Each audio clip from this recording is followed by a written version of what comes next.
जय माता की। श्री दुर्गा सप्तशती, तीसरा अध्याय। ऋषि बोले, महाअसुर चिक्षुर सेनापति ने जब यह देखा कि सेना तो इस प्रकार मारी जा रही है, तब उन्हें बड़ा क्रोध उत्पन्न हो गया। स्वयं भी अंबिका के साथ युद्ध में जाकर उसने देवी के साथ गहरा घना युद्ध किया और बाणों की वर्षा इस प्रकार की जैसे मेघ सुमेरु पर्वत की चोटी पर जलधारा बरसा रहा हो। तब देवी ने उसके बाण समूह को खेल खेल में ही काट दिया। फिर बाणों द्वारा उसके सारथी घोड़ों को मार डाला। फिर झटपट धनुष और ऊंची लहराती ध्वजा काट कर गिरा दिए। जब उनका धनुष कट चुका, तब अपने बाणों से उनके अंग बींध डाले। जिसका सारथी एवं घोड़े मर चुके थे और धनुष भी कट चुका था, तब वह बिना रथ पैदल ही तलवार और ढाल लेकर देवी की ओर दौड़ा। तेज तलवार से सिंह पर जाते ही प्रहार किया। फिर देवी जी ने उसकी वाम भुजा पर खड़े जोर से प्रहार किया। हे राजन, ज्यों ही तलवार देवी की भुजा पर पहुंची, त्यों ही टूट गई। फिर तो असुर ने क्रोध से आंखें लाल करके शूल पकड़ लिया। भद्रकाली जी ने उस दैत्य से वह शूल मार गिराया। फिर शूल इस प्रकार चमका जैसे कि आकाश से सूर्यमंडल गिर गया हो। देवी जी ने अपनी ओर आते हुए शूल को देखकर उस पर अपना शूल चला दिया, जिससे वह शूल सैकड़ों सैकड़ों टुकड़ों में परिवर्तित हो गया। साथ ही उस चिक्षुर महादैत्य के प्राण भी निकल गए। जब महिषासुर का बलवान सेनापति मारा गया, तब देवशत्रु चामर हाथी पर सवार होकर आ पहुंचा। आते ही उसने अंबिका देवी पर शक्ति का प्रहार किया। श्री देवी ने हुंकार भर मारकर तेज हिन कर उसे गिरा दिया। अपनी शक्ति को गिरा हुआ देख चामर को बड़ा ही क्रोध आया।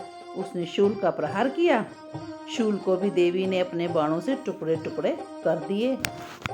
तब देवी का सिंह भी उछलकर हाथी के मस्तक पर चढ़ बैठा। फिर दैत्य के साथ युद्ध करने लगा। वे दोनों परस्पर लड़ते लड़ते उस हाथी के नीचे पृथ्वी पर आ गए। भयंकर प्रहारों से परस्पर युद्ध करने लगे। तब बड़े वेग से सिंह ऊपर की ओर उछला। ऊपर आकाश की ओर उछलते ही और नीचे गिरते ही पंजों के प्रहार से चामर दैत्य का सिर धड़ से पृथक कर डाला। देवी जी ने शिला और वृक्ष आदि से युद्ध में उद्रक को मार डाला। फिर कराल को भी दांत, मुक्का और थप्पड़ों के प्रहार से मार गिराया। क्रोधपूर्ण देवी ने गदा की चोटों से उन्मत्त का चूरा चूरा कर दिया। भिंदीपाल शस्त्र द्वारा, वाष्पल और बाणों द्वारा अंधक और ताम्र को यमधाम शीघ्र ही भेज दिया। त्रिनेत्र धारणी परमेश्वरी ने उग्रवीर्यु महामनु नामक दैत्य को त्रिशूल से मार दिया। तलवार से भी ढाल का सिर धड़ से अलग कर दिया। दुर्गर और दुर्मुख दोनों को बाणों और छाया से उनको मृत्यु लोक तक पहुंचा दिया। इस प्रकार अपनी सेना का नाश होता देखकर भैंसे का रूप बनाकर महिषासुर उन गणों को डराने लगा। कुछ एक गणों को खुरों के प्रहार से मारने लगा। किन्हीं को पूंछ से तोड़ा और किन्हीं को सींगों से फाड़ा। कुछ एक को वेग से और एक दूसरे को सिंगनाद करके घूमने से अन्य को श्वास वायु से पृथ्वी पर गिराया। इस प्रकार गणों की सेना को पृथ्वी पर गिरा देख महिष सिंह की ओर झपटा। जो ही सिंह को मारने लगा, जगदम्बा को बड़ा क्रोध आया। उन्होंने महाप्रक्रमी महिष भी क्रोध से पृथ्वी तल को अपने खुरों से खोदने लगा। फिर अपने सींगों से बड़े ऊंचे ऊंचे पहाड़ को उठाकर देवी की सेना पर फेंकने लगा। उसने पूंछ से समुद्र पर प्रहार किया, जिससे शुद्ध होकर समुद्र पृथ्वी के चारों ओर बहने लगा और पृथ्वी को डुबोने लगा। चलायमान होते हुए सिंहों के द्वारा छिन्न भिन्न बादल टुकड़े टुकड़े हो गए। उनके श्वासों की कठोर वायु से उड़ते हुए सैकड़ों पर्वत आकाश से गिरने लगे।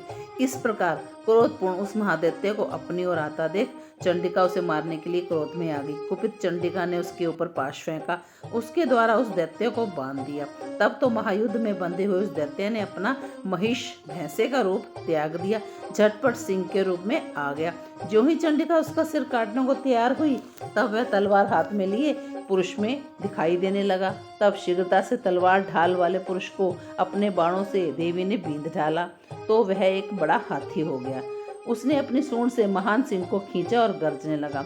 उसके खींचते समय खंग से देवी ने उसकी सूंड को काट डाला। फिर उस महादैत्य के भैंसे के रूप में आ गया। इस प्रकार चराचर त्रिलोकी को सताने लगा। उस समय जगत माता चंडिका क्रोध में आकर उससे उत्तम मधुपान करती हुई कहने लगी, लाल लाल नेत्र करके हंसने लगी। फिर दैत्य भी पराक्रम के मध्य में उन्मत्त होकर गरजने लगे। अपने सींगों को उठाकर पहाड़ देवी की ओर फेंकने लगे। देवी जी ने उनके बाणों से उनके सभी समूह को छिन्न भिन्न कर दिया और पर्वतों को चूर चूर कर दिया। तब मधुपान करती हुई देवी ने कहा, तू क्षण भर गरज ले, मेरे द्वारा संग्राम भूमि में तेरा वध निश्चय ही होगा और देवता भी गर्जना करने लगेंगे। ऋषि बोले। इस प्रकार कहकर देवी जी उड़कर उस महादैत्य पर चढ़ गई। पांव से दबाकर दैत्य के कंठ पर त्रिशूल से आघात किया।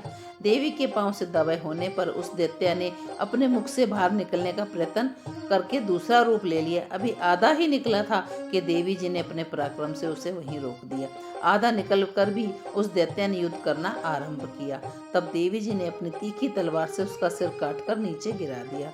दैत्य सेना हाहाकार करने लगी। तब सारी सेना को देवी जी ने नाश कर दिया। सभी देवता अत्यंत प्रसन्न हुए। दिव्य महर्षियों के साथ देवता लोगों ने देवी की स्तुति की। गंधर्व गान गायन और नृत्य, अप्सराएं नाचने लगी। इति तीसरा अध्याय समाप्त। जय माता की।